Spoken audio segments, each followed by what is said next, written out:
옛날 아주 먼 옛날 아름다운 가나안 땅에 야곱이라는 늙은 아버지를 모시고 사는 요셉이라는 소년이 있었어요. 요셉은 아버지의 12아들 중에서도 가장 사랑받는 아들이었죠. 어느 날 요셉은 이상한 꿈을 꿨어요. 꿈속에서 요셉은 형들이 묶어놓은 곡식단이 자신에게 절하는 것을 보았고 해와 달과 11개의 별이 자신에게 절하는 것을 보았어요. 요셉은 신이 나서 이 꿈 이야기를 형들에게 자랑스럽게 이야기했죠. 하지만 형들의 반응은 싸늘했어요. 내가 정말 우리의 왕이라도 될 줄 아느냐? 형들은 요셉을 더욱 미워하게 되었답니다. 특히 요셉의 형들은 그를 질투했어요. 아버지가 요셉에게만 특별한 옷을 지어주었기 때문이었죠. 그들은 요셉을 없애버릴 계획을 세웠어요. 그러던 어느 날 형들이 아버지의 양떼를 치러 멀리 떠났어요. 아버지는 요셉에게 형들의 안부를 알아보고 오라고 심부름을 시켰죠. 요셉은 아버지의 말씀을 따라 형들을 찾아 나섰어요.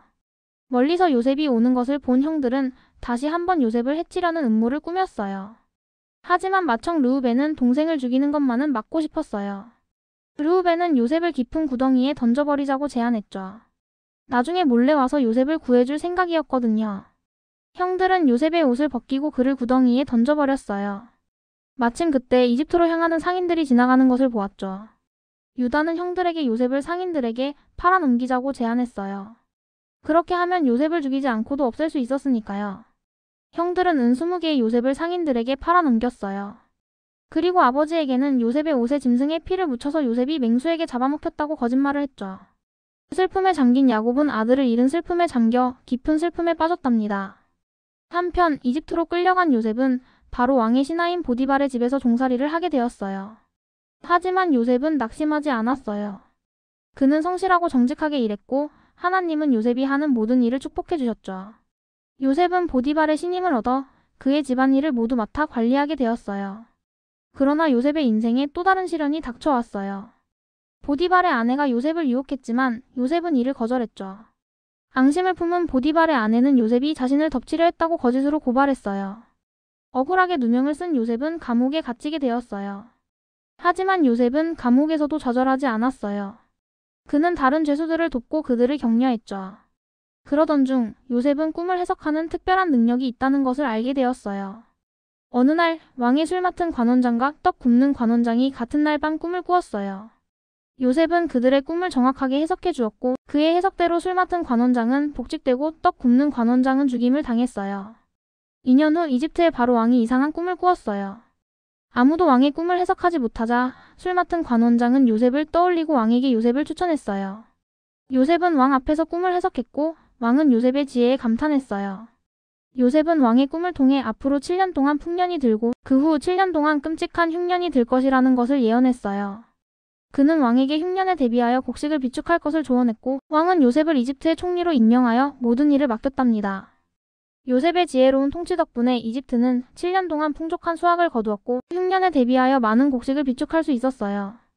흉년이 시작되자 주변 나라들은 이집트로 곡식을 사러 왔고 요셉은 이집트를 큰 부자로 만들었어요. 가나안 땅에도 흉년이 들자 요셉의 아버지 야곱은 아들들을 이집트로 보내 곡식을 사오게 했어요. 요셉은 곡식을 사러 온 형들을 알아보았지만 자신의 정체를 숨겼어요. 그는 형들에게 몇 가지 시험을 치르게 하고 막내 동생 베냐민을 데려오라고 했죠. 두 번째로 이집트에 온 형들은 베냐민을 데려왔어요. 요셉은 형들의 진심을 확인하고 마침내 자신의 정체를 밝혔어요. 형들은 자신들을 용서해달라고 빌었고 요셉은 그들을 따뜻하게 용서해 주었답니다. 요셉은 아버지를 이집트로 모셔와 함께 살게 되었어요. 야곱은 늙은 나이에 잃어버린 줄 알았던 아들을 다시 만나 기쁨에 겨워했죠.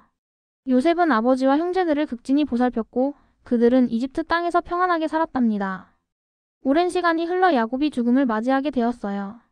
야곱은 죽기 전에 요셉의 아들들을 축복해 주었고 자신의 시신을 가나안 땅에 묻어달라고 부탁했어요. 야곱의 장례는 온 이집트 사람들이 애도하는 가운데 성대하게 치러졌답니다. 요셉은 아버지의 유언대로 그의 시신을 가나안 땅에 묻었어요.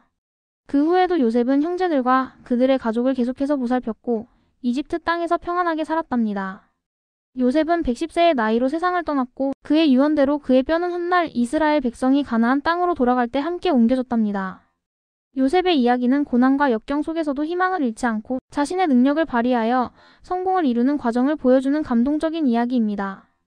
또한 용서와 화해의 중요성을 강조하며 하나님의 섭리 안에서 이루어지는 삶의 의미를 되새기게 합니다. 이 이야기는 오늘날 우리에게도 큰 교훈과 감동을 주며 어려움을 딛고 일어서는 용기를 북돋아 줍니다.